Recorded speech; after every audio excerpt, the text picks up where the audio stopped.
চাউল ধৰা কেৰাহীটোত এয়া কি ধৰিব পাৰিছেনে? এয়া হৈছে জাতিলাও বাকলি, আলু, বেঙেনা আৰু পিঁয়াজ কাটি লৈছোঁ ধুনীয়াকৈ।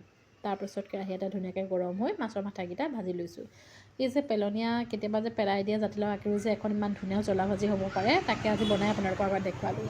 মাছৰ মাথাখিনি অলপ ভাজি হোৱাত তাতে মই দি দিছোঁ জলকীয়া সৈতে মাছৰ মাথাখিনি ধুনীয়াকৈ ভাজি লৈছোঁ। এতিয়া আপোনাৰ কাটি ৰখা শাকখিনি ইয়াত ধুনীয়াকৈ দি দিওঁ।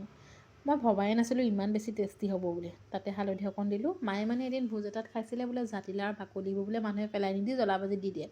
ভাবিলোঁ কালি মাছ আছিলে আমিও বনাই খাওঁ। তাৰপিছত ধুনীয়াকৈ দি পেলাই হালধি নিমখ দি পেলাই ধুনীয়াকৈ লৰাই দিছোঁ। লৰাই দি পেলাই অলপ দেৰি ঢাকোন দি ভাজিবলৈ দিলোঁ। এটা হাতে মোবাইল ধৰা যে বৰ খেলি মেলি লেখীয়া লাগিছে। বাৰু বাদ দিয়ক। তাৰ মাজতে মই আদা আৰু নহৰু অকণ থেতেলিও দি দিলোঁ। দি পেলাই অকণমান পানী দিছিলোঁ, যিটো দেখাবলৈ থাকি গ'ল। তাৰপৰা ধুনীয়াকৈ সিজিবলৈ দিলোঁ। সিজাৰ পাছত পূৰা ধুনীয়াকৈ থেতেলিয়াই দিছোঁ। এবাৰ এনেকৈ বনাই খাব। জাতিলাও আমি ৰঙালাওকো খাওঁ, বাকলিও খাওঁ বা জাতিলাও বাকলিও খাওঁ, কিন্তু জ্বলা ভাজি বনাই চাগে নিশ্চয় খোৱা নাই।